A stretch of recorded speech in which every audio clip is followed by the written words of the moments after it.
morning, everyone. My name is Mark Siomo. I'm the Chairman of Ways and Means and the District 9 City Councilor. Today is Tuesday, May 21st.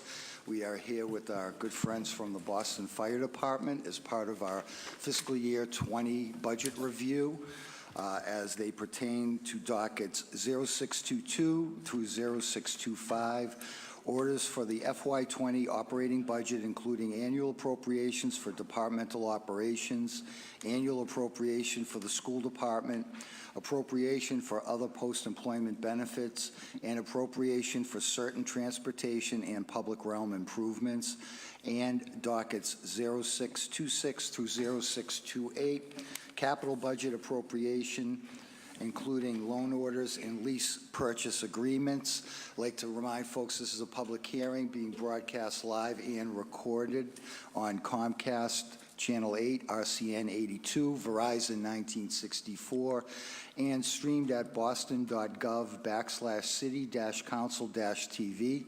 I'd like to ask everyone in the chamber to silence their electronic devices. We will take public testimony throughout the hearing.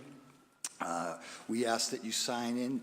There's sign-in sheets to my left by the door. We ask that you state your name, residence, any affiliation, and please check the box yes if you do wish to testify. There are several ways to testify. You can come and attend a public hearing like this one. You can come to a hearing dedicated to public testimony on Tuesday, June 4th, anytime between the hours of 2 to 6 p.m. However, we will stay as late as it is necessary to hear from everyone who would like to speak on the budget. You can send your testimony to the Committee on Ways and Means, Boston City Council, 5th floor, Boston City Hall, Boston, Mass. 02201, or email the committee at ccc.wm@boston.gov. I have letters from two colleagues who are not able to attend today's hearing, and I will read them into the record. Thank you for the oversight of the budgetary process. I regret that I am unable to attend the Boston Fire Department hearing on May 21st, 2019 due to travel. The work of the department is critical, and I look forward to reviewing this tape. Regards, Lydia Edwards, District 1, Boston City Councilor. Dear Mr. Chair, due to work-related travel, I regret that I am unable to attend today's hearing of the Committee on Ways and Means on docket numbers 0622 through 0628, the FY20 budget for the city's fire department. My staff will be in attendance, and I look forward to reviewing the recording of this hearing. Please read this into the record. Sincerely, Kim Janey, District 7, Boston City Councilor. In order of their arrival, let me introduce my colleagues. To my far left, Councilor Josh Zakem. To my immediate left, Councilor Ed Flynn. To my far left again, Councilor Tim McCarthy. To my immediate right, Councilor Michael Flaherty. Back to my far left, Councilor Frank Baker and Councilor Matt O'Malley next to him. And to my far right, Councilor at Large Vanessa Sabi George. I'd like to welcome the Commissioner and his team. I also want to recognize President Bob Petiti and Vice President John Sorrow of Local 718 are in attendance as well. And with that, I want to just thank you, Commissioner, and all of the men and women who do the hard work every day protecting our residents in the city of Boston, not only on the front lines of protection, but also for withstanding the effects of the job as well. And want to commend you on all you've done during your tenure to address that issue, the cancer-related issue, and all the other issues that affect our firefighters in the field. So thanks, Commissioner, and the floor is yours. Thank you, Council. First, I'd like to thank Mayor Walsh for his continued support of the Boston Fire Department. I would also like to thank the Mayor's staff and the Office of Budget Management for their diligence and insight as we prepared the FY20 budget. I'd like to specifically thank Justin Sterrett, Marion Peckham, and David Yurkovich for their assistance. I would also like to thank my budget team, comprised of Deputy Commissioner of Administration and Finance, Kathleen Judge, Senior Budget Analyst Bill Czar, and Analyst Vandana Toretti for the hard work they put into this year's budget process.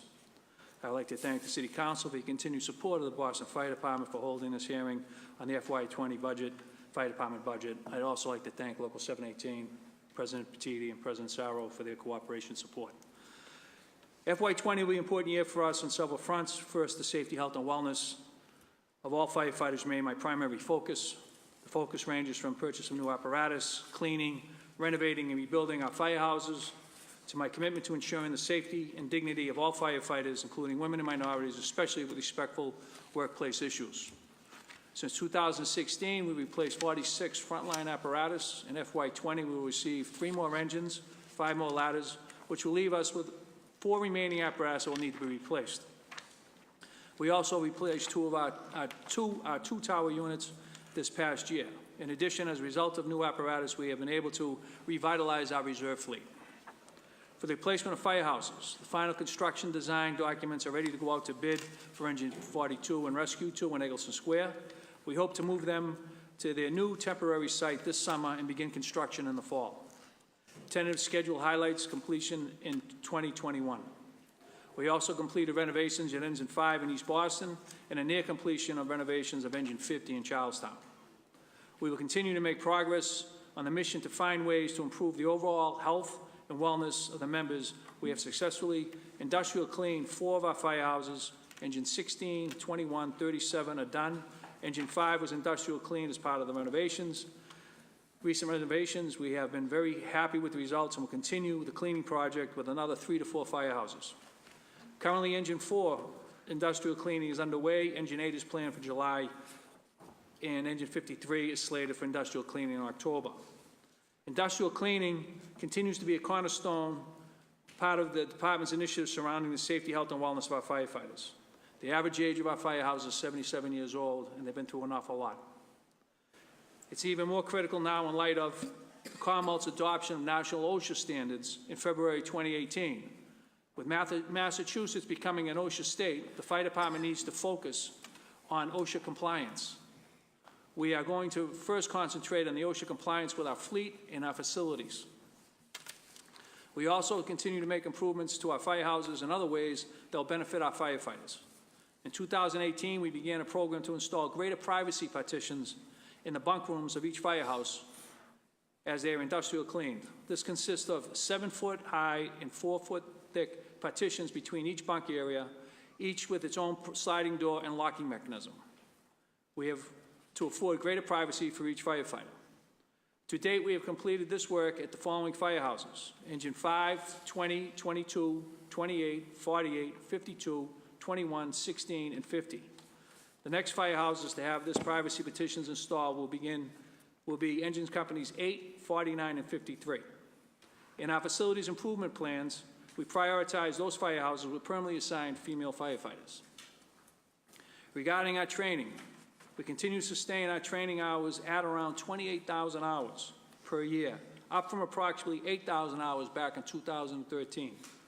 We'll start to use the new wind-driven heat simulator at the training academy this summer. We're planning another recruit class in the fall and remain committed to working with the Human Resource Department and its Civil Service Unit to identify diverse candidates. The last class hired this past January yielded a class that was 37% minority recruits through the hiring from the regular civil service list as well as utilizing the selective language certifications. This class is the most diverse class since the consent decree was lifted in 2003. A particular note, this class includes the first Asian American female firefighter ever hired by the department, as well as its first Vietnamese American firefighter. The prior recruit class in February 2018 reflected a 28% minority makeup, the second most diverse class since 2003. It was also attained through the hiring from both the civil service list and selective language certifications. These efforts show the incremental improvements, the progress the department is making in diversifying its recruit classes, utilizing tools and avenues currently available under the civil service hiring rules. In addition, my diversity recruitment officer, Juan Sanchez, continues to identify interventions in schools, military recruitment offices, and other young youth engagement venues to get to a diverse population before they enter into military service.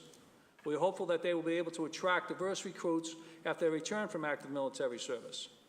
Youth engagement recruitment efforts are important because it allows the department to share information with the city's teenage population about the pursuing a fire service career with the Boston Fire Department through mentorship, career counseling, and on-the-job training.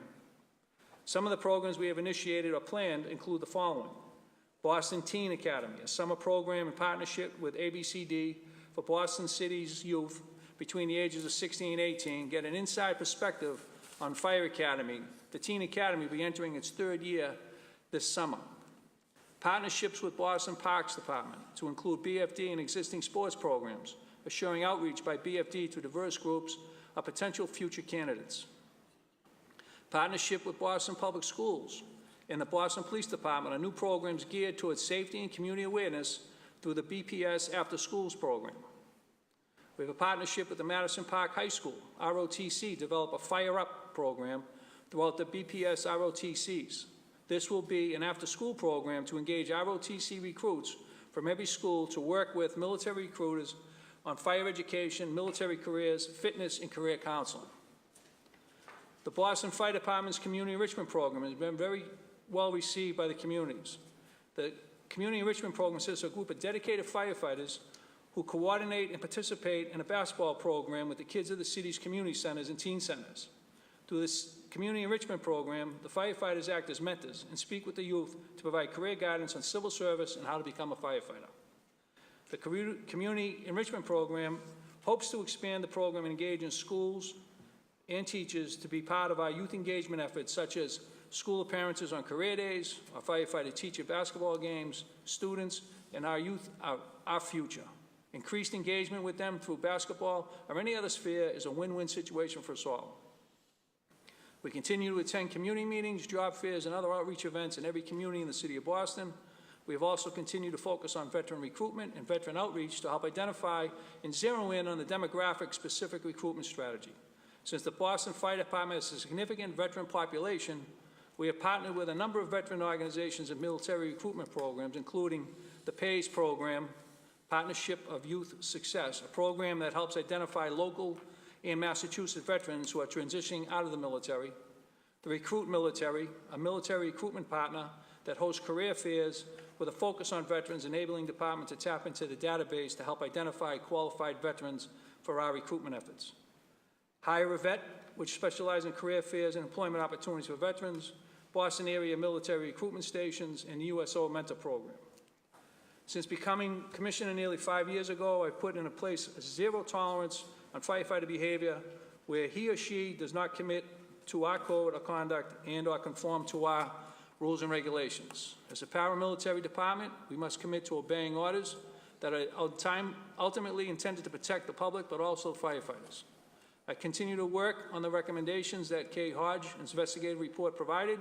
We had already begun some of this work prior to the report, and will continue working on the recommendations outlined. We've conducted a number of HR trainings over the past several years. We've had anti-harassment training conducted by OHR, respectful workplace training conducted by BFD HR and Fire College and selected firehouses. Diversity, implicit bias, and respectful workplace trainings conducted by an outside vendor. The above trainings led to a significant training session on this topic last year and earlier this year to tailor it specifically for the fire service. Leadership case studies, Respect in the Workplace, which focuses on the role a fire officer plays in managing human resource liability, particularly in the area of harassment and retaliation. This course utilized the case study approach to teaching this topic with real-life firehouse scenarios as a major part of the discussion and curriculum, which is given to all the deputy chiefs, district chiefs, captains, and lieutenants. These topics were presented to all officers, all the way down for frontline supervisors. We also continued additional respectful workplace training with our recent junior officers leadership training program for lieutenants. The department and the city also recently issued an RFP to solicit a vendor who will assist in developing a similar training program for all line firefighters, as well as to develop models for future and sustained trainings going forward. On other fronts, the department will continue to work on the following in the upcoming months. BFD's rules and policies are undergoing review, and we are working with OLR and the union on adopting, implementing some of the rule changes based on the report, such as the BFD's anti-harassment rule, Rule 1841. The department is also working with the Corporation Counsel's Office to hire an attorney who will spearhead the anti-harassment and respectful workplace training for the entire department and will assist in internal investigations. The job duties of the Diversity Recruitment Officer and the Female Liaison will continue to be monitored by the new HR Director under the direction of the Deputy Commissioner of Labor, Human Resource and Legal Affairs, Connie Wong. Our female liaison, appointed only a year ago, continues to build strong relationships with all female firefighters and fire alarm operators within the department, advocating for better uniforms, revising the firehouse bathroom policy, participating in numerous recruitment outreach events, and leading several female firefighters to the National iWomen's Conference sponsored by the International Association of Women in the Fire and Emergency Services. On the hiring front, we will continue to work with HRD and MCAD on our selective language and gender certifications, as well as our outreach and recruitment efforts by the Diversity Recruitment Officer. I believe we have a strong team in place to make the necessary changes. With Mayor Walsh's support for additional staff and resources, we'll be even better positioned to implement the plans going forward. Lastly, on behalf of the Fire Department, thank you for your time and your support. Thank you, Commissioner. Let me introduce to my far right, Councilor Andrea Campbell has joined us. Councilor Josh Acom. Mr. Chairman, morning Commissioner, team, good to see you all. I'll try and be brief. I know my colleagues have many questions, but I do want to say it's very encouraging to hear that report, to see the written documents we've received on the many ways you are all working to make and to continue to make the Boston Fire Department the best department it can be to protect everyone and to create a safe and welcoming workplace for all employees, which is it's really great to hear that commitment. So thank you for that. I want to touch quickly on what's somewhat of a neighborhood issue, but it's something you may or may not be aware of, as we were just not too long ago on Beacon Street in Back Bay for a memorial to courageous firefighters who were lost in 2014 in that fire. Since then, several of our residents who attended have asked me to talk to you and to see if there is a desire and how the neighborhood can help increase the access of fire hydrants on Back Street, which is a private way.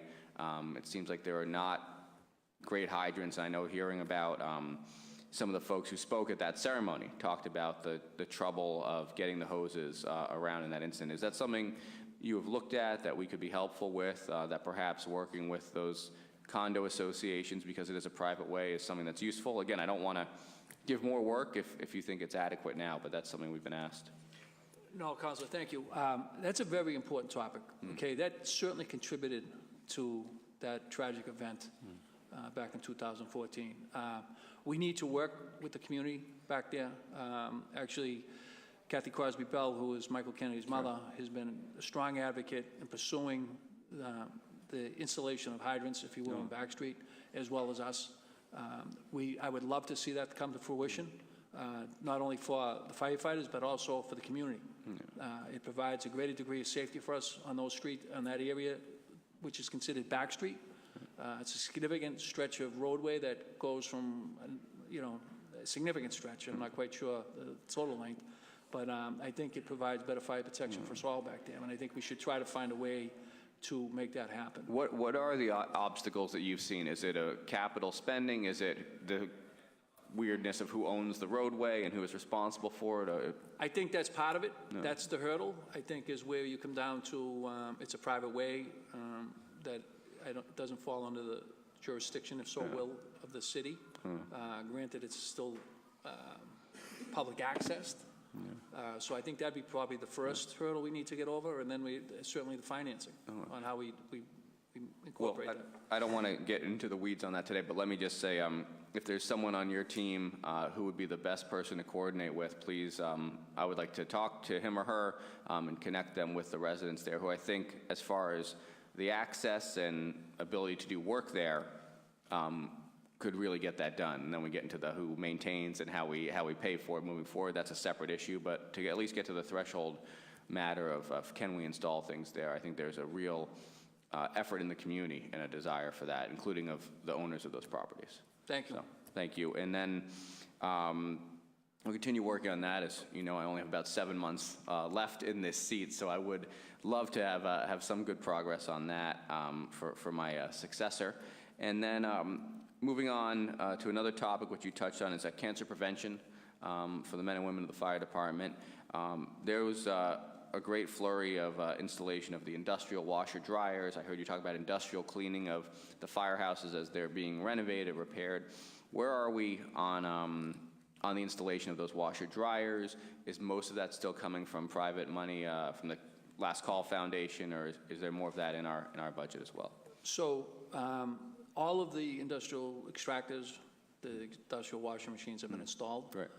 through the generosity of a number of foundations, one being the Last Call Foundation and the second one being the Gary Sinise Foundation. Okay. So all the industrial extractors have been installed. We are now installing the drying cabinets. Just to give you a little understanding of how heavy the gear is, once you wash it, it takes a significant amount of time if you're going to try to air dry it, and you can't really dry it in a traditional dryer. So they have these drying cabinets, which the Gary Sinise Foundation is on board to outfit all our firehouses with the drying cabinets, which will be tremendous. I mean, changing the culture around the importance of cleaning their bunker gear and making sure they're getting the toxins and carcinogens off is important, so we don't want to stand in the way of that. We want to make sure that that happens, and so we've been blessed in that regard with those two foundations who made it happen. Yeah, that's great to hear. Thank you, Commissioner. Thank you, Mr. Chairman.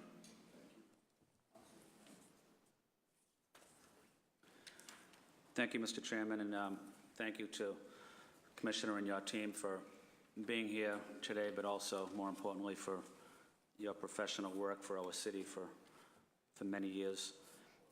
Commissioner, I know you highlighted it in your opening comments. Can you talk about the program that you implemented, the industrial cleaning of firehouses?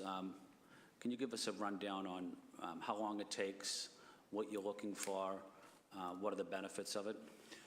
So the industrial cleaning process, just to give you a little background, the average age of our firehouse is about 77 years old at this time. So they've been through a number of years of exposure to the carcinogens and toxins brought back from the fire ground. And probably the most important piece was the diesel exhaust. Diesel exhaust, which one of their byproducts is benzene. Benzene is a significant carcinogen, and we realized that, the cost of replacing firehouses is very expensive, as you've seen in the capital budget. And renovating is an expensive proposition also. So what we're doing is industrial cleaning is basically what we're doing is we're going in, we're removing the fire companies out. We go in and we strip the house, basically. We take out all soft and permeable materials. We go in, we industrial clean. We then paint with encapsulating paint. And then we render the building safe. And then we bring back in, we do some environmental testing, and then we bring back in new furnishings that are more environmentally friendly, that are not going to maintain, or retain, I should say, these carcinogens. So the process is ongoing. And I'll be honest with you, Council, when we first budgeted and thought about the cost and around it, because it's a significant undertaking, and there was nothing really to compare it to. We were the first major city in the country to start this industrial cleaning process, which has been replicated throughout the country, and it was about trying to identify a cost. So we had a significant portion of money set aside last year to do it. We were hoping to get maybe 4 houses done. As we ran into the age of the houses, as you can imagine, once you start moving things around, you start to realize there's a lot of additional things that need to be fixed. So instead of getting 4 houses done, we were probably lucky to get 3, and we're moving forward with additional funds to do the remainder of the houses. It's important because what we're trying to do there is make the environment that the men and women reside in, live in, safe and healthy for them. We are great that we have all the diesel recovery systems, the state-of-the-art diesel recovery systems in the firehouses, that protecting our men and women from the diesel exhaust from the apparatus. But the fact that we're recognized and we're cleaning and taking out all the other carcinogens and encapsulating what we can is buying time, because we just can't afford to build new firehouses at the rate and cost right now. Thank you, Commissioner. I had the opportunity to attend the retirement dinner several weeks ago, and a lot of the retired firefighters were talking about that program, that it's one of the best programs they've ever seen the fire department implement. You know, it's saving lives of firefighters, but also their family. You're bringing all that, probably before you're bringing all that toxic stuff back to your own house and into your own body, and having a major impact on your health and wellness. So I just want to compliment the fire department for such a great program. Commissioner, I also read in some of the information that the fire department screened over 800 firefighters for skin cancer. Can you talk a little about that? So we were fortunate to have Dr. Candler, whose brother was a Chelsea firefighter. She's a board-certified dermatologist who succumbed to a melanoma. And she approached us about bringing in some of her colleagues to scan, to actually, I should say, do the screening of the entire department on her time, on her dime, and they did. So we did it over the course of a few weekends.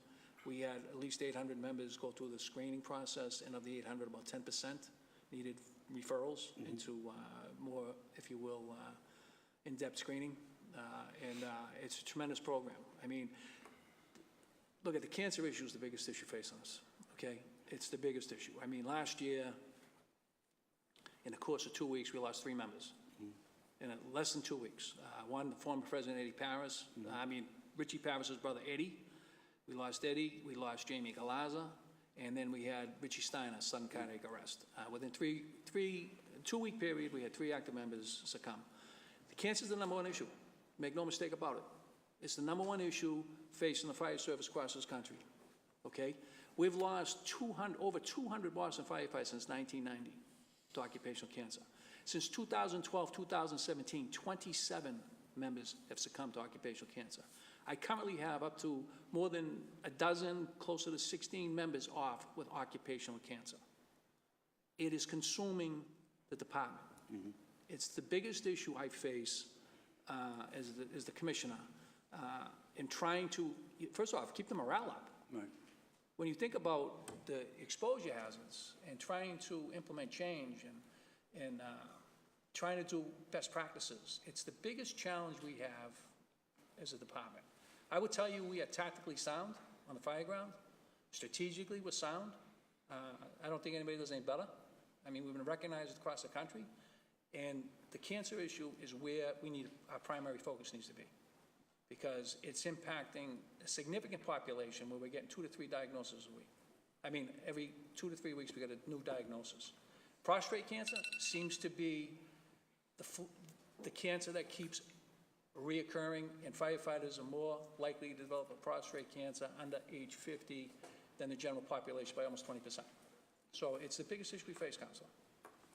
Thank you, Commissioner. And have one more? Yeah, go ahead. Okay. Just thinking about your questions, your answers, Commissioner. You know, with industrial cleaning and with the high cancer rate, you know, you see a lot of retired firefighters. You know, unfortunately, after they retire, they don't live that long. You know, certainly a lot of it is a direct result of the hazardous conditions. But what are you seeing with the retired firefighters? Do you track or do you stay in contact with them in terms of what their health is or what their needs are as well? So, the cancer presumptive language in the legislature has been very helpful for us. So there's a 5-year look back. So when you retire, you have a 5-year window. If you develop an occupational cancer, Okay. It's considered accidental disability, or you pursue it through the retirement system, which is very helpful for us as far as tracking data. When you get outside that 5-year window, it's very difficult for us to actually interact or engage members who have developed cancer, unless they bring it forward. When we have the folks that are in that 5-year window, we have direct access to information, and we engage the individuals. If they develop a cancer after the 5 years, it's a little more difficult for us to track them, okay? When I talk about our numbers, there's retirees in those numbers, okay? And we looked at statistics around the retirees. So what we did was talking to some epidemiologists and statisticians on how best we track numbers. We put maximum ages retirement at 65. We added the 5 years. It brought us to age 70, so anyone who succumbed to an occupational cancer from 70 on back, because we had all death certificates, those are the folks in the numbers. So it's a little more difficult with those who are outside that 5-year window, look back, and we have some legislation, and the union's been working diligently on it, and along with the PFFM, legislation to bring, I'll give you an example. If you retired at age 50 from a non-related cancer presumptive language, say you went off on your back, neck, musculoskeletal injury, at age 50. At age 55 in a day, you're out. Okay, but that doesn't exclude the fact that you've been exposed to all these chemicals and carcinogens for the 25-year career before that. And those chemicals and carcinogens are laying dormant somewhere in your body, so they're out. So we're looking to, and the union's been very active on this, is push legislation that would get everybody at age 70, regardless of when they retired. I think that'd be a very important step going forward in trying to track the retirees that might slip through the cracks. Nationally, probably the only thing that they've agreed upon down in DC in the last 2 years was a National Firefighters Cancer Registry. We had a meeting yesterday with NIOSH, who are going to be implementing that registry. They wanted our thoughts on it. We're recognized as one of the leaders across the country in this topic. And we had some good discussion about how they're going to get that up and running. And that's going to be able to track people going forward. I mean, some of the changes we're making today, it's sad to say, and not going to impact those young firefighters that come on this job. They're getting ready to graduate from this class in a couple weeks. Because this is going to continue to grow until we get to legislation that deals with flame retardants, plastics. Those are the main culprits of what's going on and why firefighters are attracting these cancers. There's a great video out. I'd encourage you all to look at it. I'll tell you, we have a website, takenosmoke.org. There's a video on that website by UL. It's done by the Rosser Report. And it talks about how much more dangerous fires are today than they were 30 years ago. Fire reaches full room involvement, which is flashover to us, in under 3 minutes today. 30 years ago, with legacy furnishings, typically what we all grew up in, took 30 minutes. And they keep referring to synthetics. Synthetics is nothing but a code word for plastics. It's synthetic materials that are killing our firefighters. Thank you, Commissioner. Thank you. Councilor McCarthy. Thank you, Mr. Chair. Thank you, Commissioner and staff, and all the men and women of the Boston Fire Department who keep us protected every day. Councilor Zakim and Councilor Flynn kind of went down the road I was going to go down to, so we're not going to rehash that. But I do have a quick question. We had a hearing about 18 months ago or so about the flame retardants and chemicals nationally. Can you kind of give us an overview of where that is and how we can continue to help push that? Yeah, so the flame retardant industry, as you can imagine, is very powerful lobbyists. I mean, they have very powerful block. And it's funny, when you think about flame retardants, I mean, just to make it as elementary as you can, what are flame retardants? They're nothing but chemicals that are designed to inhibit flame spread. But yet, when they combust, you have nothing but all these polymers giving off all these toxic byproducts. So we were close in the state this past, and the governor, because I give the governor a lot of credit, because he's been very supportive of legislation that's gone up around the cancer language, around extending some timelines and dates. But it was vetoed because it came in under an informal session. But he's sort of came to that if it comes through the formal session, there's a chance to amend some things, he'd be willing to do that. That this legislation was going to deal with flame retardants in public areas of public assembly, where if it was fully sprinkled, that they would not need these flame retardants introduced into these products. So Council, there's a huge lobbyist group around the chemical industry, and I think we're becoming the victims to some degree because of the assault on plastics, the plastic industry. They believe it's an assault. I mean, when you look at plastic bags and things like that, the plastic industry feels like they're under assault. But Plastics, without a doubt, and the flame retardants are the major causes of why firefighters are developing these cancers at such high rates. All right. Thank you, Commissioner, for everything. Thank you. Councilor Flaherty. Thank you, Mr. Chairman, and good morning, Commissioner. And good morning to the team here. I think you're doing a phenomenal job, and the team that you've assembled under your leadership has been great. Two honorable mentions from my perspective. They've been super responsive to the City Council. Their follow-through has been second to none. It could be Friday, close of business. It could be Sunday mid-afternoon. It could be first thing Monday morning, and that's Deputy Fire Chief Jack Dempsey and Assistant Chief Dennis Keeley. Phenomenal.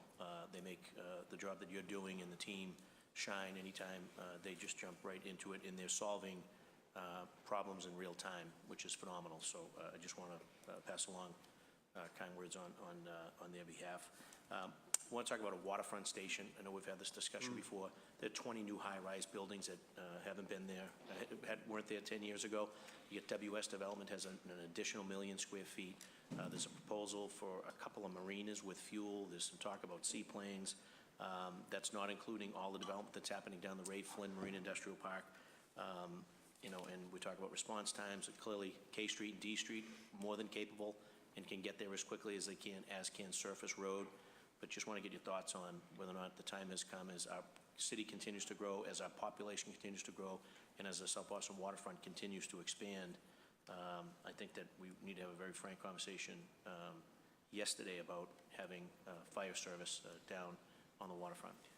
I agree with you wholeheartedly, Councilor. I think the time has come that we explore a permanent fire station in the Seaport.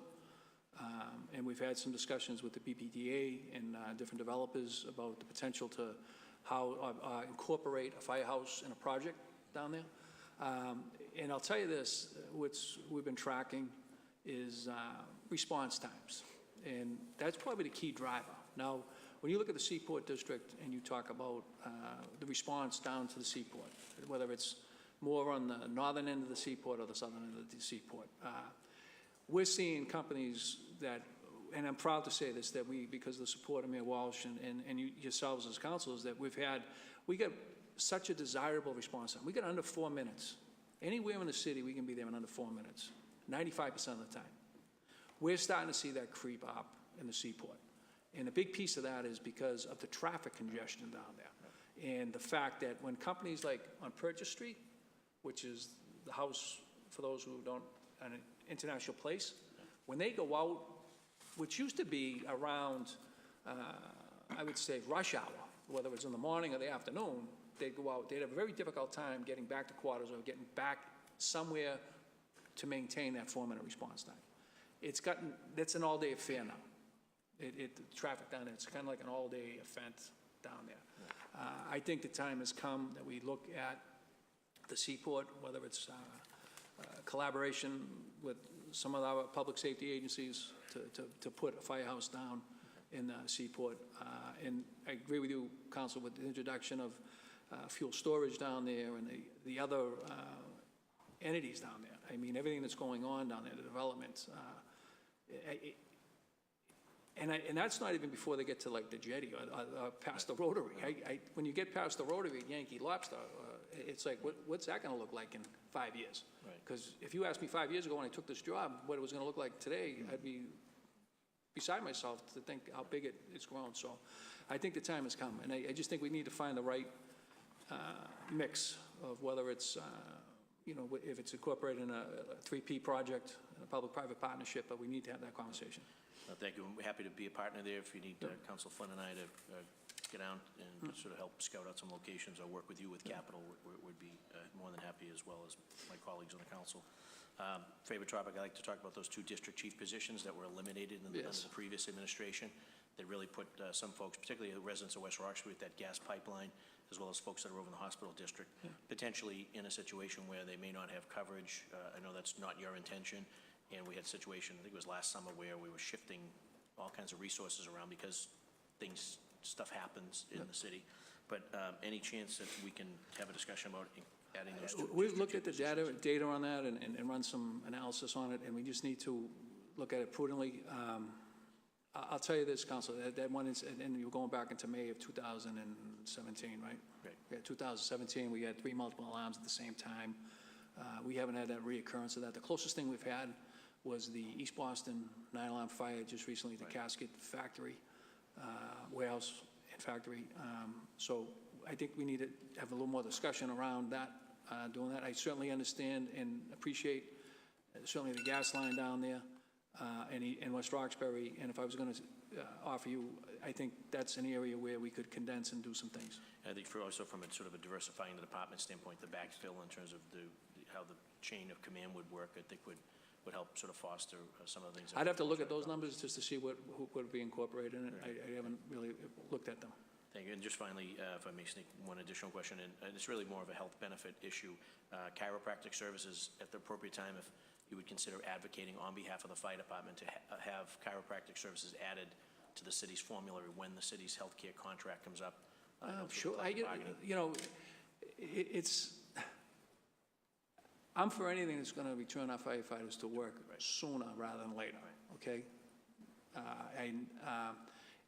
Chiropractic services are certainly beneficial.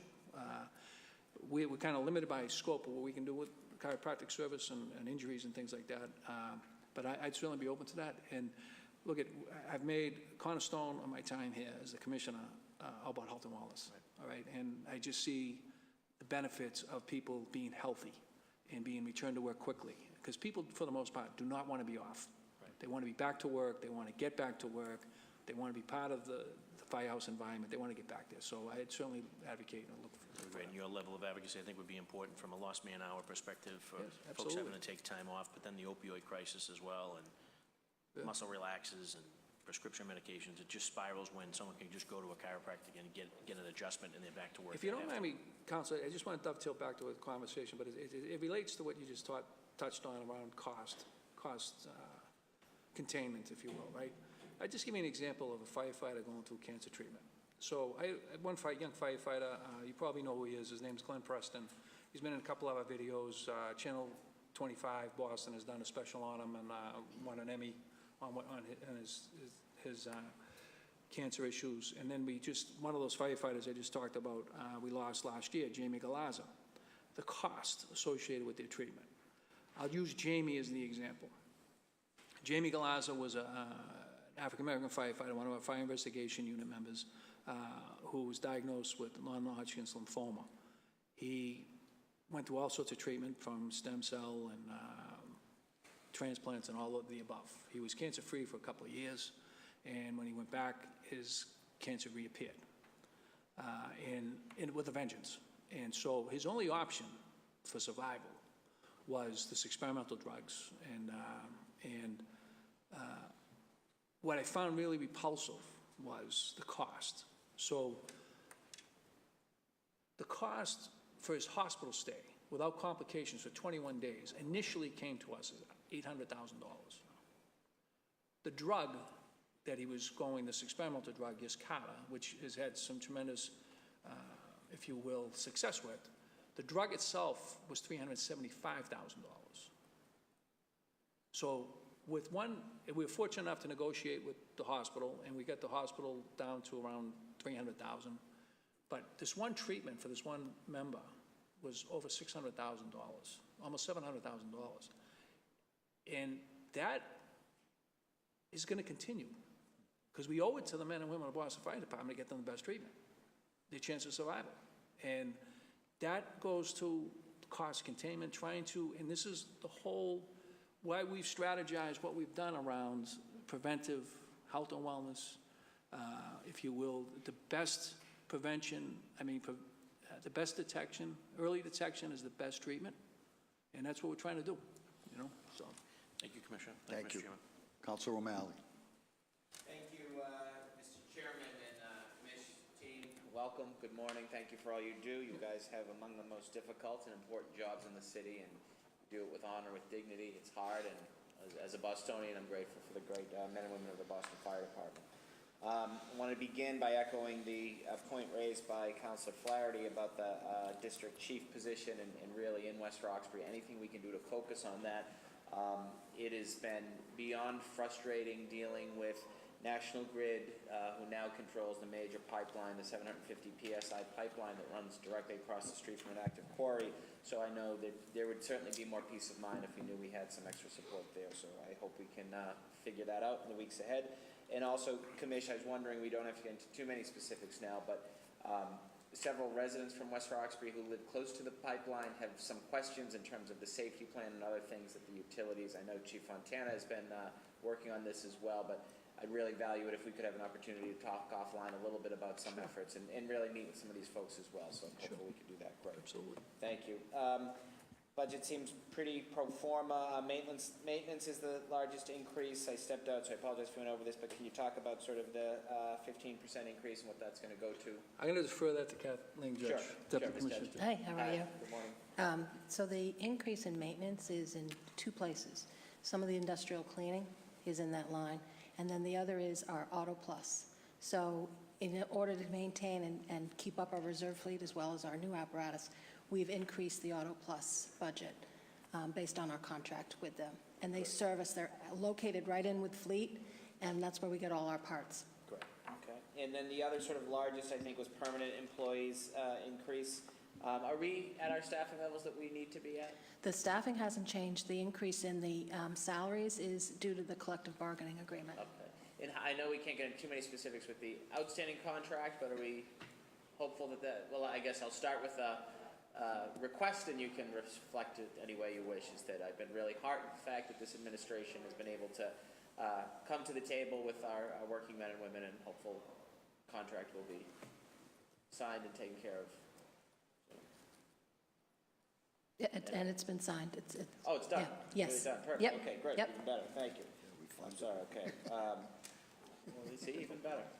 All right, and then can you talk a little bit about efforts to, make sure that the department really reflects the vibrancy, the diversity of the district, some initiatives, Commissioner, you or your team have taken to make sure we have more women and more people of color sort of apply for the job and hopefully join the ranks of 718?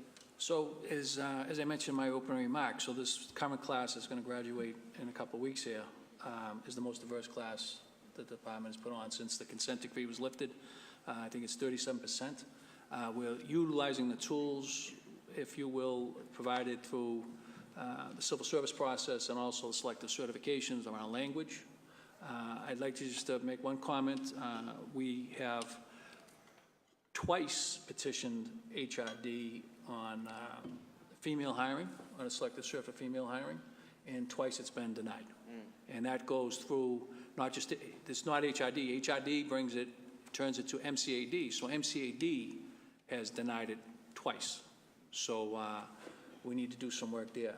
One thing that's interesting, though, Counselor, and when you look statistically where we're at, and this is why we're focusing so much on outreach and involved in the community and making sure we're exposing every person to the fire service, regardless of race, creed, color, sexual orientation, is the numbers are coming down dramatically.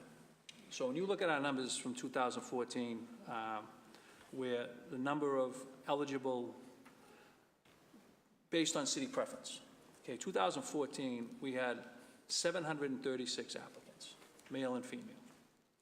Okay, of that, only 46 were female. You look at 2016, the next testing cycle, that number come down to 594 male and 41 females, which is 637 overall. So it's 100% reduction. I'm sorry, numerically 100% less individuals took the test, okay? And then this current exam, we had less than 500 people signed up for the exam. And the females population was 39. When you compare that to the early 2000s, when we had thousands of men and women applying to become firefighters in the city of Boston, those numbers are troubling. And they're troubling and I think a lot of it overall is the awareness that we brought towards the cancer issue. I think that the fact that we had that tragedy in 2014 in the middle of a Wednesday afternoon, in the middle of the week, I think people realize it's a dangerous job, and those numbers are troubling. If they keep spiraling down like that, I think this 2020 exam will be under 400. So it really limits the pool of candidates you have to look at. No, but that's compelling, and appreciate that context, Commissioner. I think you're right. I think the other thing that, you know, you had touched upon is that there are certain efforts that we want to address, but state law, in some case federal law, prohibits it. So it's difficult from our point of view. And then as we, you know, look at other departments which may have better percentages in terms of a more diverse fire department, often those will include the EMS numbers as well, and that certainly skews things. And I'm not suggesting we merge fire with EMS, but that would certainly, just something to be mindful of. Listen, that's the reality. Yeah. Okay. So there's a lot of work we have to do, but there's some sort of outstanding Just, I things. think of the 25 major cities in the country, there's only 3 or 4 that are non-fire-based EMS. Yeah. And of those departments, their numbers are much better. Yeah, It's a reality. yeah. Appreciate that. Thank you, Mr. Chairman. Thank you. Commissioner, do you have that letter from MCAD? I do. Maybe you could supply it to all my colleagues. I think that would be helpful. Absolutely. I got it right here. Yeah. And twice? Twice. We did it, we petitioned in August of 2018. Okay. And then we asked them to reconsider in October of 2018. Okay. I think that'll be helpful to our members to know that those efforts are being taken seriously. Oh, So, yes, absolutely. I know. Great. Counselor Asabi George? Thank you, Chair, and thank you all for being here. We spend a lot of time talking about the industrial cleaning that happens and the planning renovations, and I think that's fantastic. What's the average cost of those industrial cleanings? It varies, Counselor, and when I say this, it depends. Certainly, the firehouse in your district was one it's good to use because you're familiarity with it. That's a 2-bay, 2-story firehouse. We have other firehouses that are 3-bay, 3-story firehouses, so the square footage changes the cost and what we have to replace and what other work needs to be done in those firehouses. In Engine 21, which is on Columbia Road, when we went in there, we found that the main sewer line was crushed. So that was additional cost to get that fixed once it was identified. So the costs vary from, I would say, anywhere from $150,000 to $200,000. $125,000 to about a $200,000 range, depending on the height of the house, square footage. What we find when we get in there, of course, it's like any renovation, we find asbestos, we find everything. So that's a range, about $125,000 to $200,000 we've run into so far. Are we finding asbestos in most of our buildings Some of them, yep. Yeah, What's we're abating them. when they're found? Yeah, trying to take care of the, it's a lot of the flooring is from the 50s, 40s. Right, right. I imagine that's probably something that you would be digging up in these cleans. How many firehouses do we have total in Boston? Yeah, 34. And how many of them have we cleaned of the 34? We're on the 6th one now. And what's the timeline to get through all 34? I imagine that we're going to skip the ones we're renovating. It's roughly about 3 a year. We were planning on 4 to 5 when we started this, but it's moving to the companies, coordination of everything, it just takes time. And the construction companies have a play in this too, where they're not on the timeline that we're on. How do we speed that up? Because it's going to take quite the lifetime to get through. If we're only getting, that's another at least 10 years or 11 years. Yeah, I think on the budget item, we had $500,000 per year so far allocated for industrial cleaning. The issue there, Council, too, is having too many neighborhoods impacted at the same time. Because when we move a company out, we have to relocate them somewhere. And when we do that, I don't want to say we're compromising public safety in that neighborhood where the company was moved out, but their response time is certainly growing. So it's trying to coordinate all the operational needs along with the cleaning needs to get it done. And probably the biggest delay for us, I think, has been the unexpected work that needed to be done once we got there. Because they've been neglected for many, many years. Like I said, the average age is 77 years old. That's a tremendous amount of tremendous amount of time. Great, thank you. No, I appreciate that. And then I know for this upcoming, for FY20, there's a SAMHSA grant of $95,000. That seems like that might be a new grant or a new investment. Can you just share how that will be used?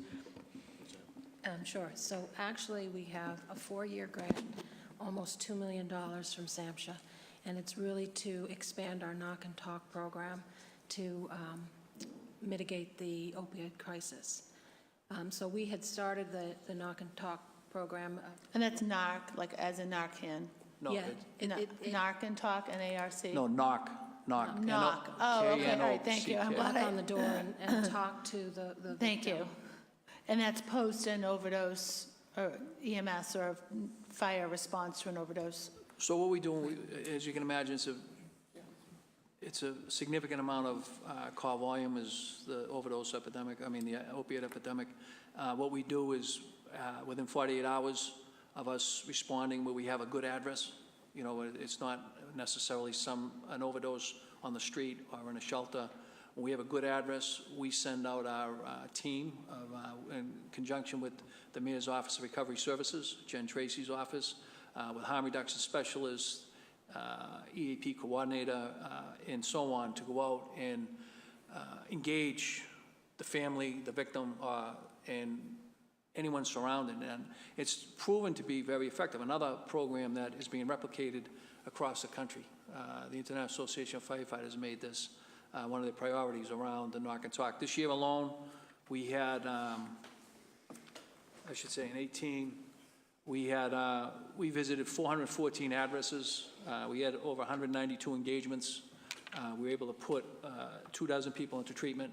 We provided Narcan, again, with the Mayor's Office of Recovery Services. Their harm reduction specialist comes with us. And we've been able to make a difference in a number of people's lives. So it's a great program. And the SAMHSA grant is giving us the ability to expand it. And during this current fiscal year, are we on par to meet those same numbers, the 400 or so addresses, the 192? I think we'll exceed that. The epidemic doesn't seem to be slowing down any. So I think we'll probably exceed that. And with our effort, being able to fund the additional EAP people and people on the street, we should be making a big difference.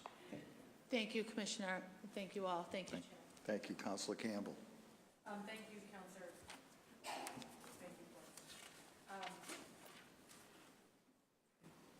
Thank you, Cora.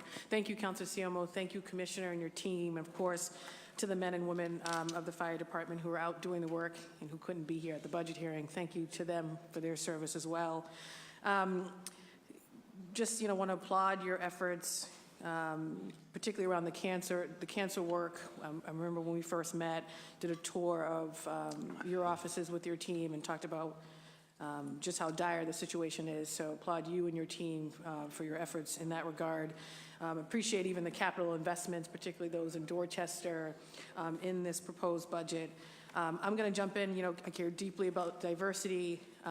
We've had long conversations, which I appreciate as well. We don't always agree, but they're good conversations. They're often very robust. I'm curious, the petition to HRD and then MCAD's denial, what exactly was it for? Actually, I took my letter, but it was, and actually, Connie, you want to answer that, Connie? Yep.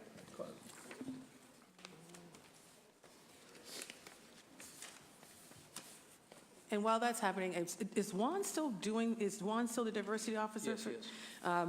And I've been pushing for some time, not just for the fire department, but also the police department, for our proposed budgets to have some resources for those individuals. Frankly, I think it's great to have a diversity officer, but if they don't have their own sort of staff and individual budget to pull from, I think it's really difficult and challenging to do their job. So I'll keep pushing the administration on that, but also want to applaud, of course, Juan for the work that he does and the calls that you take when I do find folks in the community, whether they're people of color or women who are coming out of the military who have an interest in joining the fire department, your quick response in getting folks from the department to call those individuals.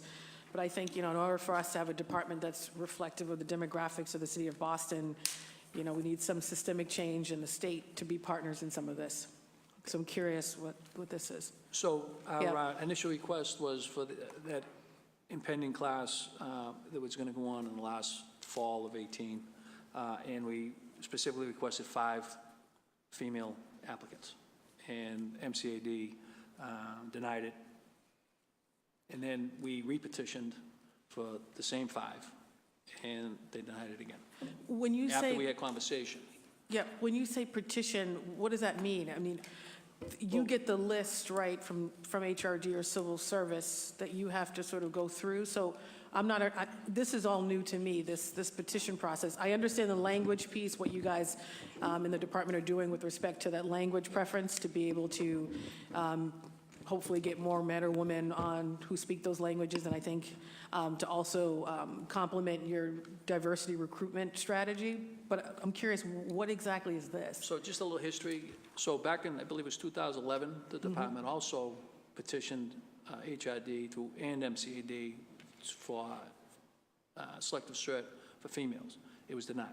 And we based it on the premise of there's a lot of responses now that we go to where there's women's privacy, whether it's a decontamination situation where someone's been exposed and we got to run through a decon process, and it'd be much better to have a female walk a female through the process, right?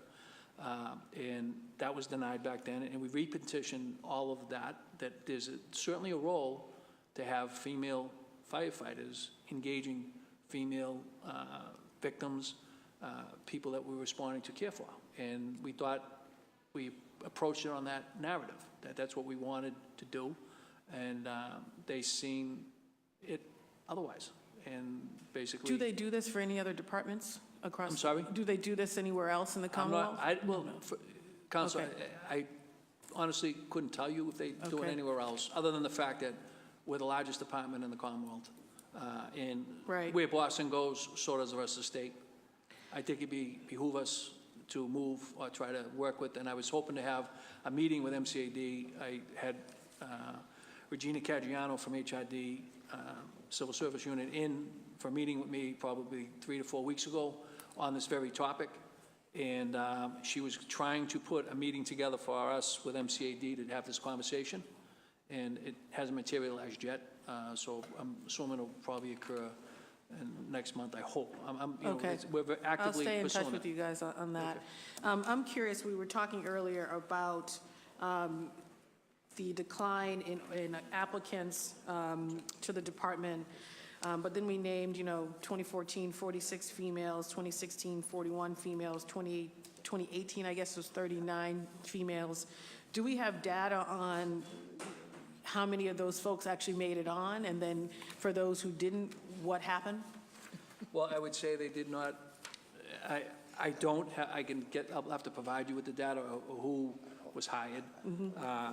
I guess just to stay on the female side of the equation, we have, as I mentioned in my opening remarks, we have our first female Asian firefighter in the academy right now. She came from Boston EMS. She's a paramedic. She came through the regular, I believe, the language certification. Correct. We were able to offer her employment through the language certification selection. I'd have to go through that, Counselor. I would assume if they didn't reach, or we didn't reach those other females, I mean, and when you think about the selective cert, they didn't reach any of the other, or meet the other requirements as far as how those lists are prioritized. Yeah, I mean, I'd love to see, clearly that's, even though we have an overall decline in applicants, you still have a substantial amount of females still applying, 46, 41, 39. So if we could get some information on what sort of happened to those folks as they went through the process, that would be extremely helpful. Counsel, they never made the process. Okay, They never made the process, and they never came to us. We had 3 females who came, 3 female vets who came through, and 2 of them signed the cert, 1 did not, and not to go into the reasons why they weren't. so for these, then what's the biggest barrier then, for these folks who are not making it? So I would say veteran status, lack of. Got it.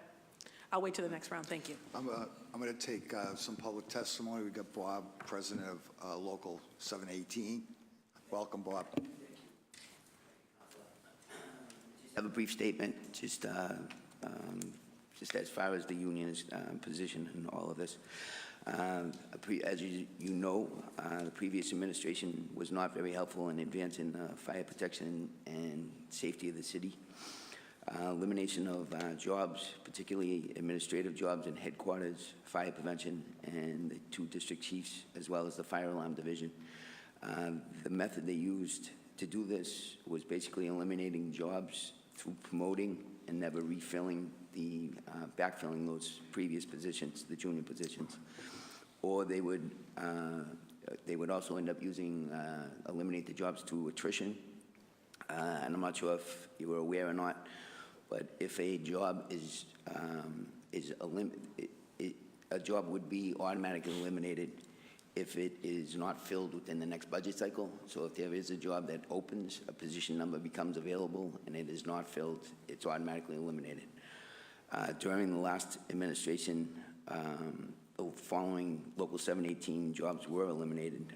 The Assistant Public Information Officer, Assistant Superintendent of Maintenance, Radio Repairman, Foreman for the inside wireman, cutting of the paid detail office staff from 4 to 2, and the 8 district chiefs. Fire alarm construction in particular was definitely slashed. Their staffing was reduced from 24 to 12. At one point, there were actually 8 working foremen and 1 lineman cable splicer, which is basically, I believe, was designed in order to make it look like it was mismanaged, and eventually, would bring public ire to that particular area. I believe their master plan was to eventually eliminate that. The person getting promoted obviously was happy, but their role job was never filled. A lot of these issues have been addressed through the hard work of the fire commissioner and his team. We are backfilling positions rather than eliminating them, and thanks to the commissioner and thanks, Commissioner, for all your efforts so far. However, the work is not done.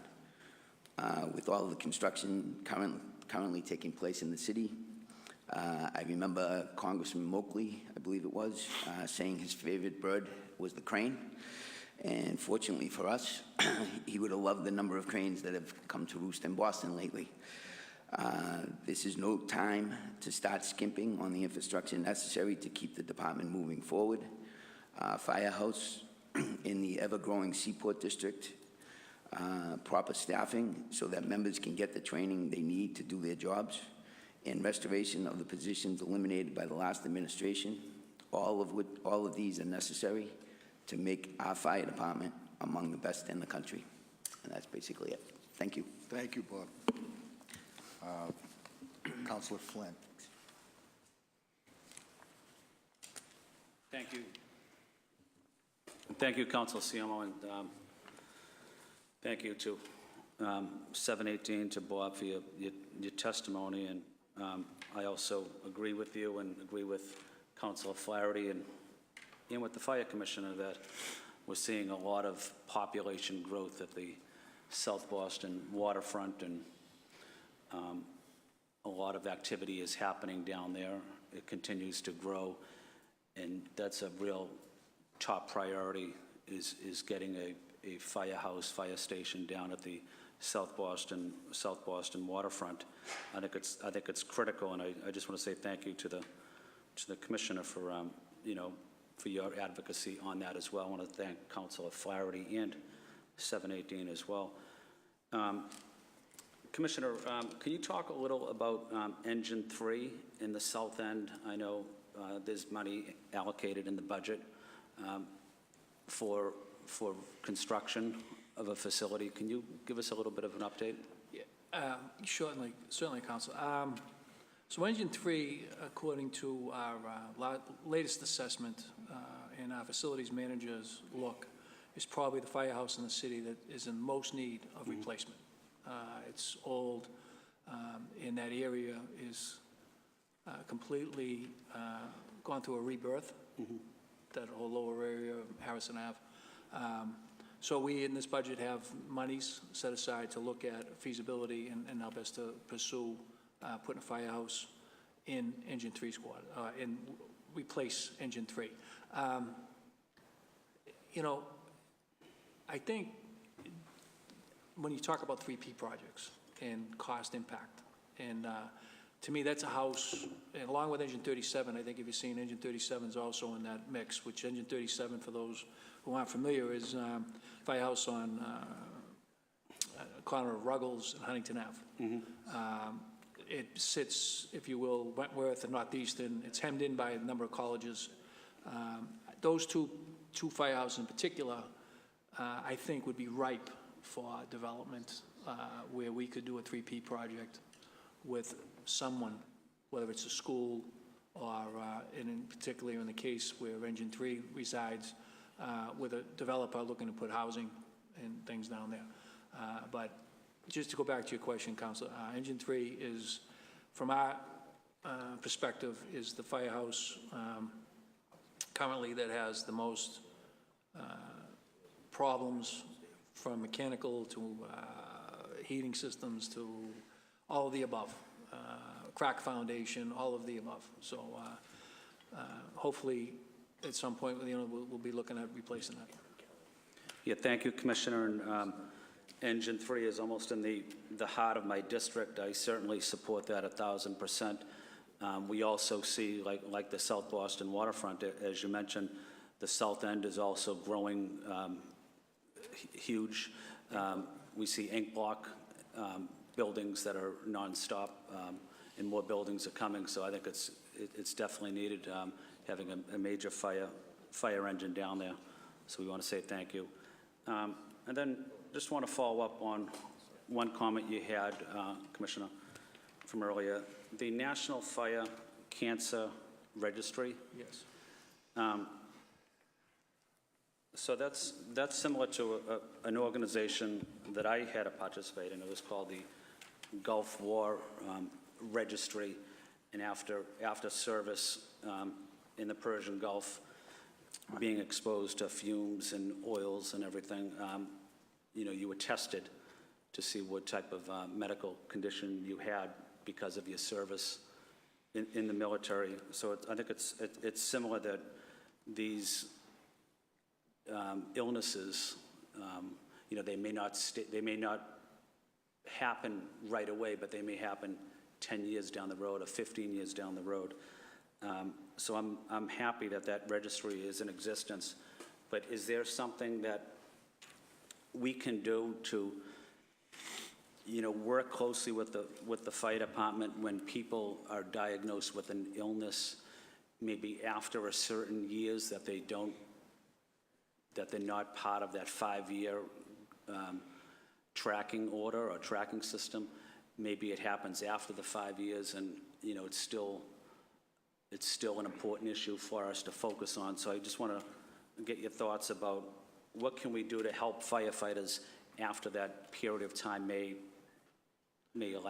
lapse. If you can, I'd like to go back just to the registry piece, Yep. Council, just on something.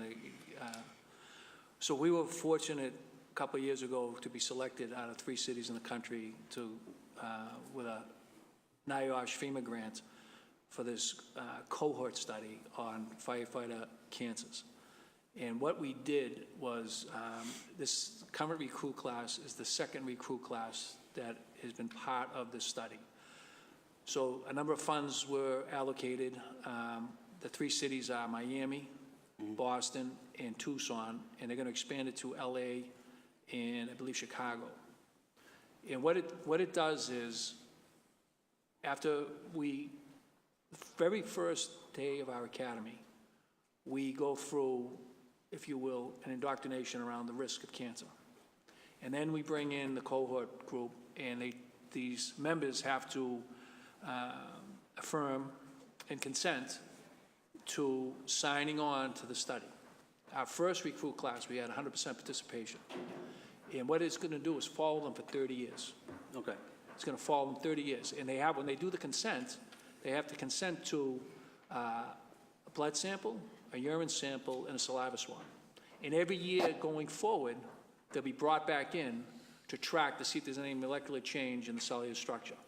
So again, early detection is the best treatment. Hopefully, the next generation of firefighters will be able to detect these cancers at a much younger age, or earlier stage, and be able to deal with it. So we're going to, going forward, the entire recruit population, including this current drill class, are going to be participating in this program. And now we're doing incumbents. So we're looking through the study. There was an additional grant through the University of Arizona where we're looking for incumbents. So we're looking for people with 10, 15, and 20 years of service to consent to the same test. So we can start to, if you will, get an idea of where these cancers are popping up and when they pop up. So it's a great program. I think that will be one of those things 30 years from now we'll start to see some real benefits from. There's no silver bullet here, and I hope I'm not misleading. There's no silver bullet here. This is something that's going to take years of diligent and hard work to overcome, and it's on multiple fronts. You know, it becomes from changing the culture, better personal protective equipment, earlier screenings, testing, and certainly help around the plastic industries and the flame retardant industries.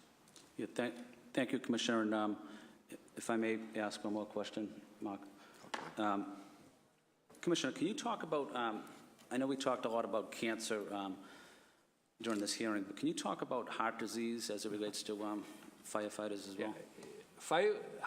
Sudden cardiac arrest is the leading cause of fireground death among firefighters. So firefighters on the fireground are more likely to succumb to sudden cardiac arrest than a building coming down on top of them, getting trapped. That's the leading cause of death. What I would say on that topic, and certainly I don't want to say that that's been identified a long time ago. So there's been a lot of work done around that topic, around health and wellness and cholesterol screening, blood pressures, all of those contributing factors. So I'm not going to say that that's square rooted, that we got a handle on that, because we certainly don't. We had a member, Lieutenant Richie Steiner, I'm sure a lot of you know, passed away this past November from sudden cardiac arrest.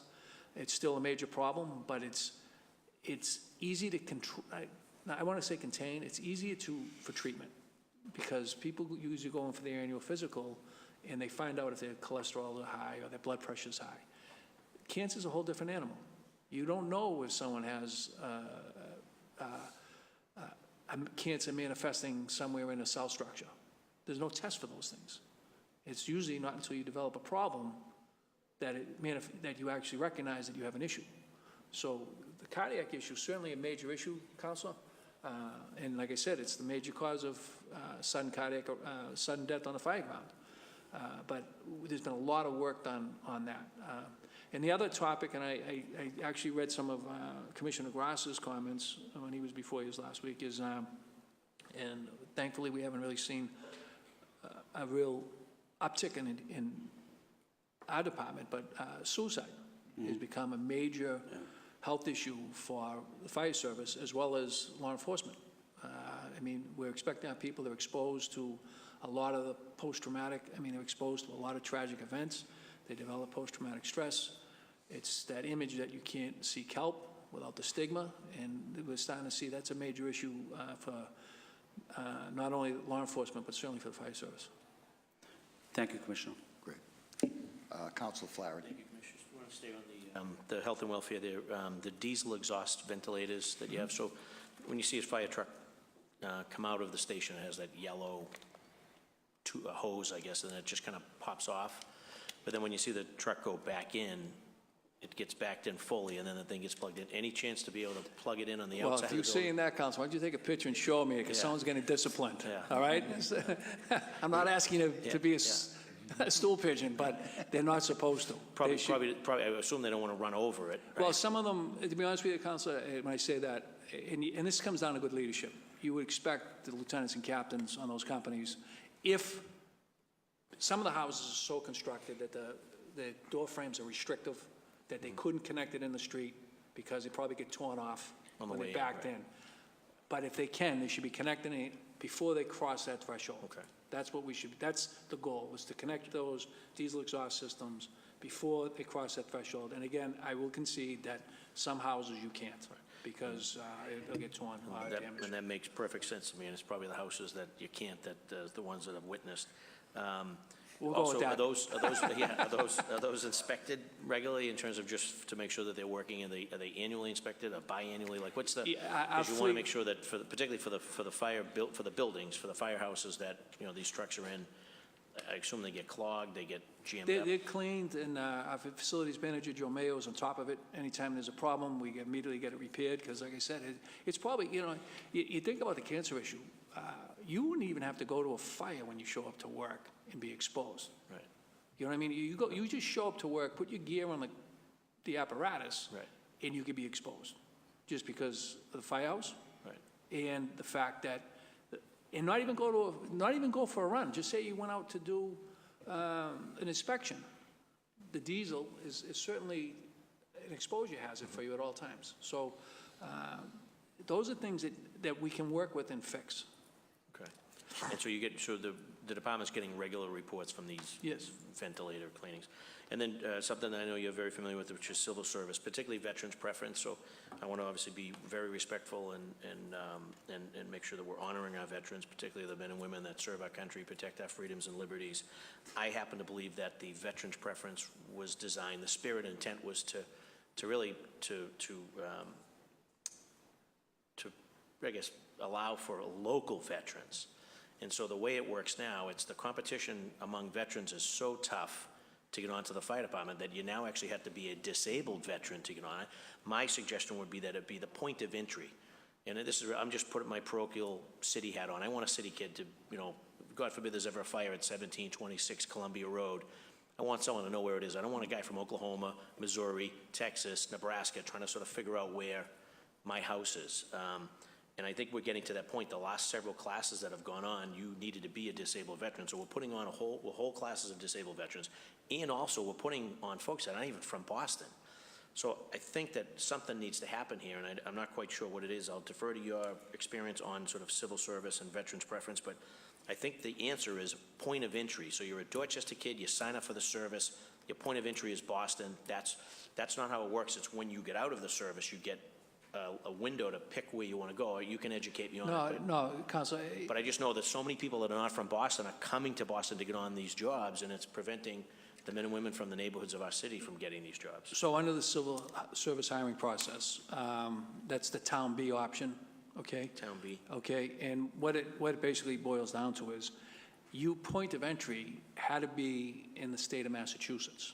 Okay, so I think that's a fallacy that people are purporting, that we got people coming in from all across the country taking these jobs. There's certainly people who've come across the country who are Boston firefighters, but they've come and sat through the residency requirement around time living in the city. Okay, the option B piece, the 90-day window to establish your residency throughout any municipality in the Commonwealth, is you had to, point of entry had to be Massachusetts, and then you can establish where you are within 90 days. We do, Councilor, we certainly have a number of people from all across the country that are Boston firefighters. But they've sat through the civil service requirement of a year prior to the date of the exam, they resided in the city of Boston and have met those requirements, because we investigate that stuff thoroughly, just for that reason. And civil service just actually, the Lawyers for Civil and Economic Justice just petitioned HRD and the Civil Service Commission to look at it, and it was denied. The option B, they denied their petition to investigate it, because they said it is absolutely, I want to call it the regulation or law that governs that hiring process. Okay. Well, we have legislation pending to go from 1 year to 3 years on the residency. I think that should help in terms of someone really is rooted here and wants to stay here. I think that's a big factor. It seems like the 1 year is pretty easy to meet, just given the recruit investigation, the background checks, the civil service, the test, the score, the grades, all of that stuff.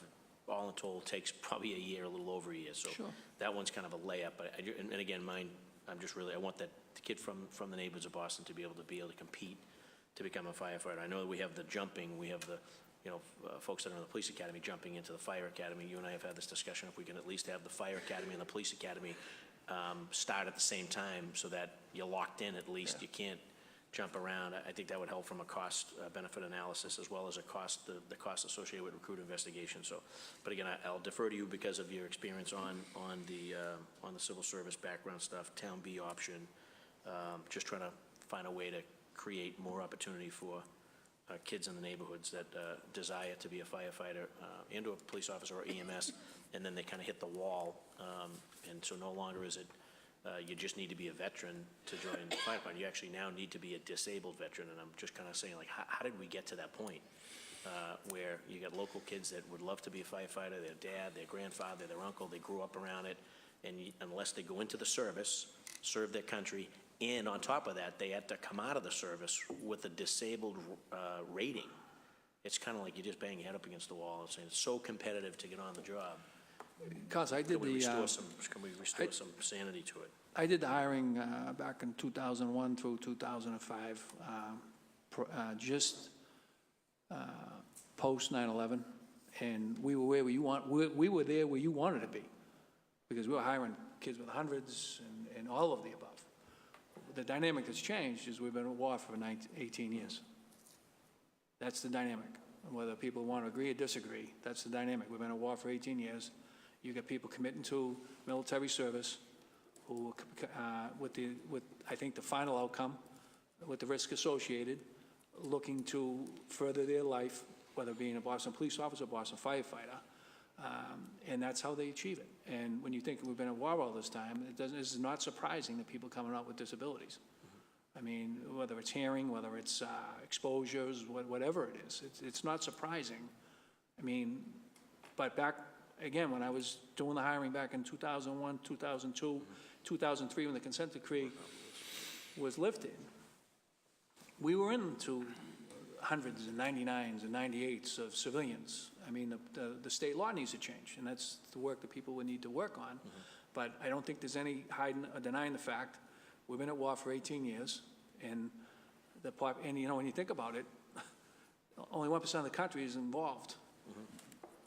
I mean, that's kind of, you know, when you look back and think 1% of the country's involved in these past conflicts versus Vietnam, Korea, World War II, and, you know, when you had 50% of a neighborhood enlisted, and everyone was on a level playing field because everyone was coming back as a veteran and a DAV. Everyone was coming back at the same time. So, I mean, that's a legislative issue. To be honest with you, Council, it's a legislative issue. And I appreciate your insight on it, and obviously I say that respectfully to the men and women that serve our country and those that have been in situations and are now disabled, labeled disabled veterans. So thank you, Commissioner. Thank you. Councilor Campbell. Thank you, Councilor. I think he keeps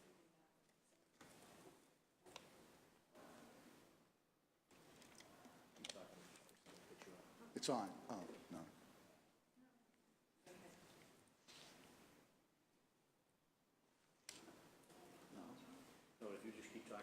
Okay, there we go. Thank you, thank you. Sometimes our technology doesn't work commercial great. break. I apologize. I'm going to run through things quickly, Commissioner, because respectfully, I have to go off to the next thing.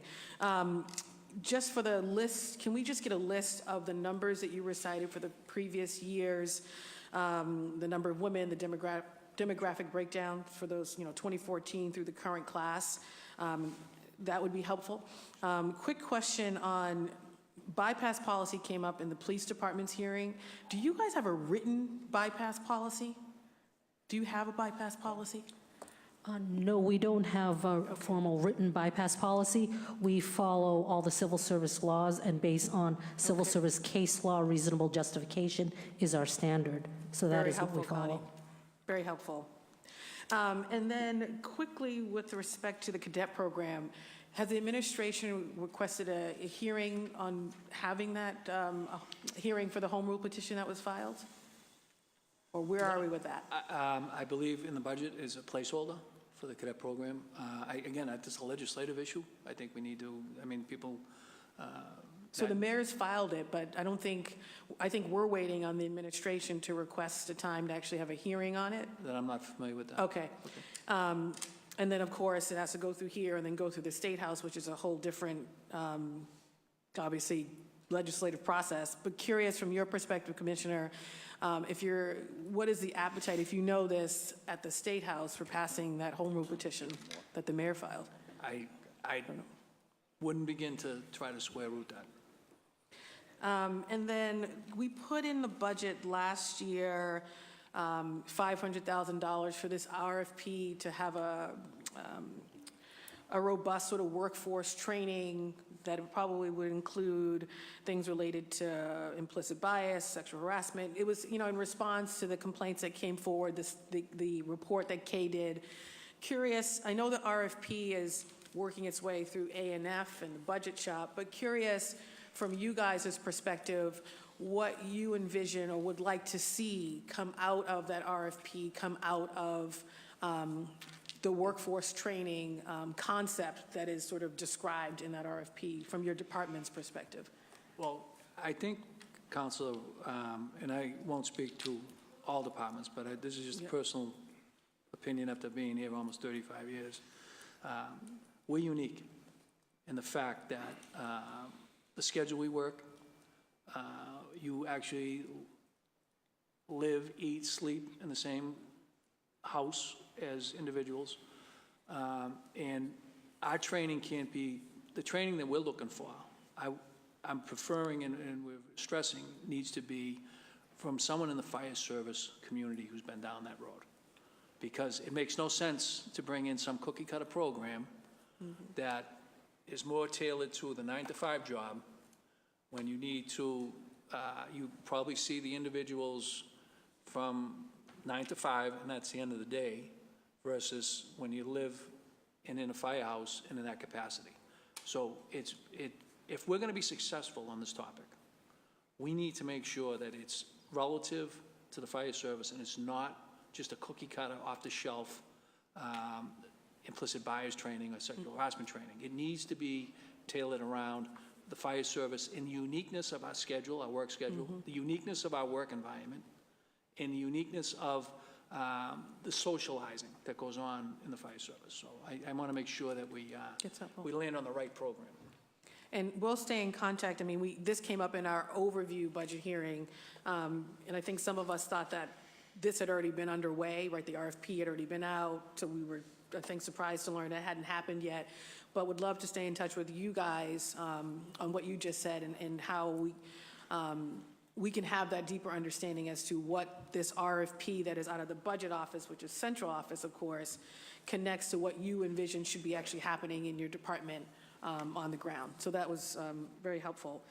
I'm curious, what trainings do folks in the department, civilians and firefighters, what trainings do folks go through? You know, does everyone go through a sexual harassment training or implicit bias or trainings of that nature now? So I'm just going back to my opening remarks, Council. I addressed a lot of that. I just want to pull them out for you. Thank you, and I apologize for being a little behind schedule. So, and a number of these trainings were well underway before K-Hodge report was released. And as far as we understood the uniqueness, okay, like I said, we've been around for a long time, understood what the needs of the department. A lot of these training was well underway since I became the commissioner. We did allow the anti-harassment every year. We did all of those trainings for all our frontline supervisors and deputy chiefs. So just an idea, we've conducted anti-harassment training conducted with OHR, respectful workplace training conducted by the Boston Fire Department at our fire college. So a fire college, for your understanding, is every January we bring all the company officers in, the captains and lieutenants into fire college, and they get a segment on respectful workplace. And it's done by our HR, and sometimes we bring in outside people to have that conversation. We trained all of our officers on diversity, implicit bias, respectful workplace trainings conducted. We just had, we did a leadership case studies about the respective workplace. We brought in fire professionals to do that for our frontline supervisors. Do just the supervisors and the district chiefs Yes. get this Yeah, so training? if I was going to tell you where we need to work going forward, is we need to bring that down to the firefighter level. Okay, that's where we need to bring it. Okay, so we've given all of this training and multitudes of training to deputy chiefs, district chiefs, captains, and lieutenants, so you supervisors. Now we need to, and that's what That's the very RFP will do, and also we have training money that comes through other avenues that we're going to utilize to conduct this training. The issue with us for training, when you get down to it, is to train the entire department, because of 4-group work system and where we are, it takes almost 44 weeks to train the entire department on a certain specific subject matter. Okay, it's about a 44-week period to get through all the work groups because of the schedules, the hours, and also to integrate it with all our other mandatory training that we need to do by law, you know, whether it's the REMS training and things like that. So trying to integrate a training program and getting it down to that level is a little bit cumbersome. And hopefully through, in the budget, we got a new attorney, hopefully coming on board, and a trainer. I think this training will be most effective will be in the firehouse environment, one house at a time, on a work group. And why do I say that? Because the topic is sensitive to a lot of people. People are reluctant to ask questions. I don't want the training to be just, okay, I came in, check that box, I'm done. And the way you get that conversation started is at the kitchen table in the firehouse with people that they are comfortable with, your work group. So you can have that honest discussion at the kitchen table in the firehouse. And that's what we're gearing this program to, is that we get, you know, the trainees, once we get them on board and we have the attorney who's going to handle some of it, is that the training is brought right into the firehouse. People are reluctant. When you bring people we've learned as far as training, and we've changed how we train over the last 5 years. And when I say people, if I brought 6 to 10 fire companies from across the city into an auditorium, and we're going to give them implicit bias training, that's check the box. Because they're going to be, no one's going to ask a question. They're going to sit there and get through it. We want to bring it into the firehouse where people are comfortable, small group settings, no more than 8, maybe 10 individuals, where you can have that honest conversation. That's the most effective way to deliver that training in my years of experience. I appreciate that, Commissioner. And just my last question, and I thank you, Councilor CMO, because I have to run out, is right now, if folks want to bring forth, whether it's a complaint around anything or a request for mental health supports or services, do they just have to go through a supervisor, a district chief, or are there other places that folks can go with those complaints or requests for services? Well, again, being a paramilitary organization, we prefer through the chain of command so people are aware. When you think about it, Counselor, if you're a company officer or a district chief in charge of a district, you would hope that people had enough confidence in you to bring the complaint up through the normal channel. But there are channels to go around. When I say not go around, but there's other venues or other avenues if you have a complaint and you're worried about anything specific. Okay, so those exist. We take all complaints very seriously. They're investigated immediately.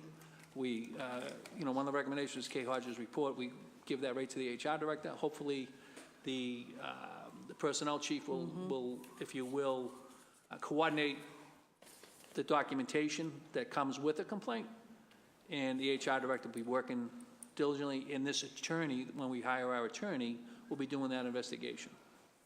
And my thought is that people doing the same training will get familiar with people, and they'll know everyone's personality a little bit once they get familiar.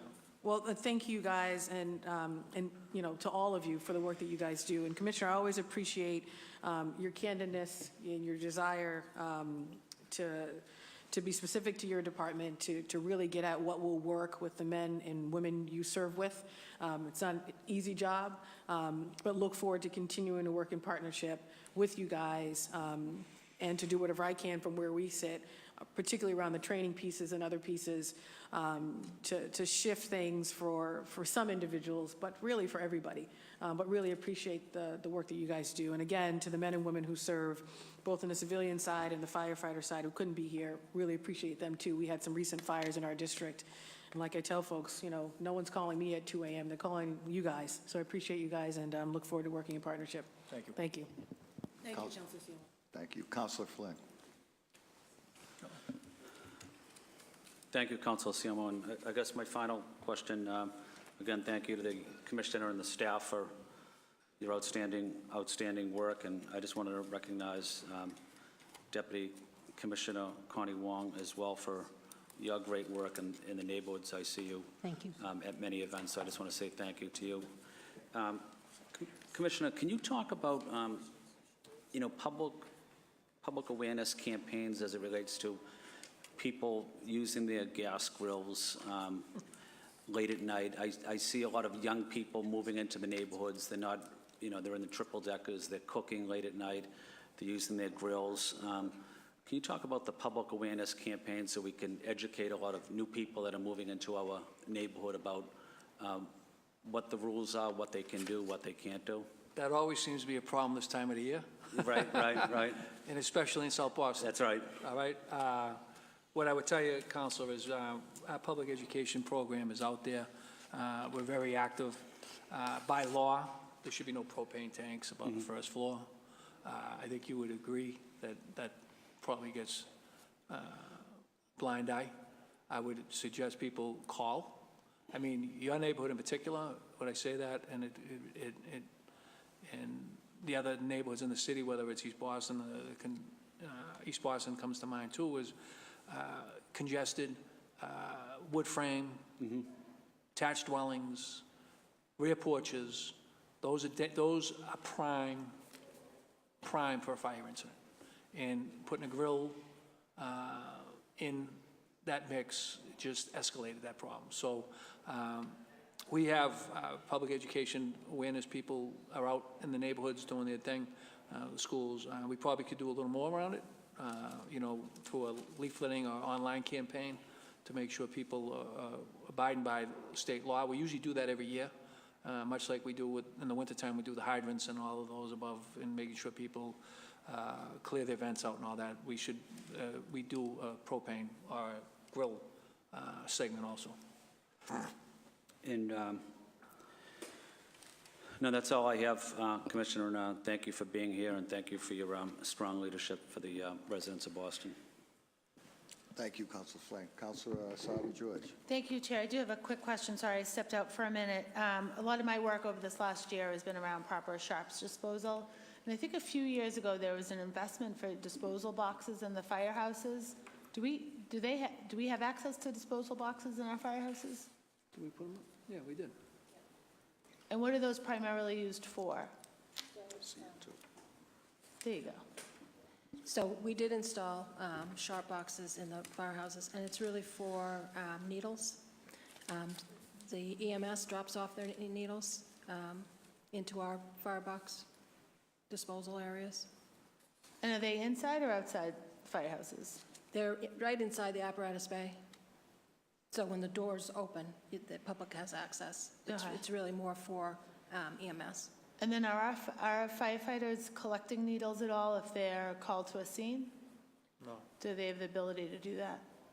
I believe They have the ability to collect needles as long as they're properly gloved and all that. But the company actually rotates throughout the city to all the firehouses to collect what's in the boxes. Right. And is that 24 Trauma? Yes, it is. Yeah, it is. 24 Trauma.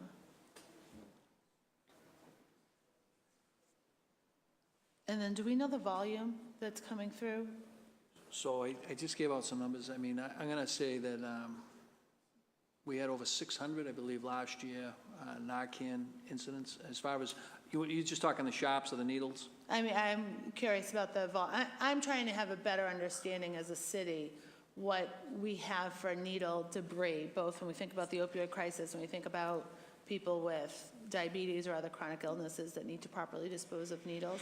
And so the data sort of exists in more than 100 different locations. I'm just trying to Counsel, I understand it. couldn't honestly tell you how many needles are deposited in our shop boxes. I think with shops, the least amount of time you touch them, the better off you are. Right, So right. it's like the A lot of it's, I deposited- think, done by the volume. deposited, there's some and then I can't guesstimated. tell you what the volume would be, but I tell you it's significant. I just with the opioid, I mean, down at Southampton Street, our people down there are picking up needles around the building all day. I mean, And is that your custodial staff as well? our custodial staff, also, I got to give a shout out to the protective service people. They do a great job protecting, picking up needles and things like that, and disposing them properly. It would. I think that, especially under the theme of being in a budget hearing, I think that it's a great expense to the city, and it's important for us to understand the magnitude of, we certainly have to work to understand and support those that are dealing with a crisis and that work, but we need to understand the magnitude of the cost to the city, and SHARPS is one way that we measure that. Narcan and distributing Narcan is one way that we can measure that. I think the door-to-door piece that you all do, that I asked about in my last round of questioning, is just really fantastic that men and women participate in that and do it in partnership with other offices to support individuals that are dealing with a crisis. It would be, and perhaps this is a number that isn't easily accessible, but I'd like to understand the financial impact that the picking up of needles, both from firehouses, has on us as a city, but then also the impact just in your headquarters alone. We can try to come to a number for you. I mean, when I say that, we will look and see if there's a cost associated where it shows up and try to get it to you. Yeah, great, thank you. That's it for me, Great. Chair, thank you. Thank you all. Thank you. Well, this concludes today's hearing on Boston Fire Department. I just want to say thanks, Commissioner. It's been a good run. I guess what I'd like to probably just wrap it up is when I first was elected and came to office in 2008, we had a really bad problem with apparatus. Let me first preface this by saying your attention and advocacy on behalf of the members of BFD when it relates to cancer and other hazards of the job, aside from actually fighting the fire itself, is commendable. I want to thank you for your leadership on that. The apparatus, obviously, I'm thinking back in 2009 when Officer Kelly brakes failed in Mission Hill. That was my, under 1 year on the job, I believe. And, it came to light then a woeful, apparatus, the average age. Where are we now? I'll tell you, I'm going to let Chief Walsh answer that question, but I just want to make one comment. Sure. I got to tell you, Mayor Walsh has been so supportive on that issue. We have replaced almost all of our frontline apparatus, are scheduled to replace it. And our men and women are riding around in equipment that is well-suited for the job. It's safe. And I got to commend the mayor for giving the ability to change that. Every year, we've made significant capital investments for our apparatus, and Chief Walsh can give you a couple of numbers. sure. Yeah. Counselor, so in the engines department, we replaced 24 engines out of 33. I'm talking our frontline apparatus. Over the next 3 years, that number will be fully replaced. It'll be 33. We already signed the contract for it. Of the ladder trucks, we replaced every ladder truck in the city of Boston, which is 20. The towers, we replaced 2 towers. In the last year, we replaced 2 towers. The rescues, one was replaced right when the commissioner took office, and the other one is up in age, but we're starting to spec out that and go forward. The apparatus is the city has granted us so much money to do what was right. The old apparatus company, we have all those. Right now, they're stored or they're at that apparatus company, and we're not using them. There's a couple that had good engines, but 14 of them had bad engines, and we haven't got one back yet, so we're not counting on those. Right. But the city We're is... replacing those, basically. Yeah, we replaced them have all. to, Yeah, the problem was they were new the time we had to replace them. So right. that was a big problem we were bringing forward, but the city was very receptive to listening to us, that we're having big problems, and receptive with a whole apparatus plan, which worked out well. And the commissioners replaced almost every single piece of apparatus in this time. So I think that's a great accomplishment, and thank you. I think, you know, as I leave office, that to me is one of my crowning achievements, is to leave the city with the first responders, all you men and women from BFD, BPD, and EMS, put your lives on the line every day for us, and with a little fanfare. And I just want to tell you how much I genuinely appreciate it. And as I leave office, you know, the city's in great hands, and public safety officials are second to none in the world. And I just want, that comes from my heart. We So appreciate the mayor and the city council too, listening to us when we had the problems, and Thank we you. corrected the issue. Great. So that ends today's hearing on Boston Fire Department FY20 budget review. Thank you. Thank you.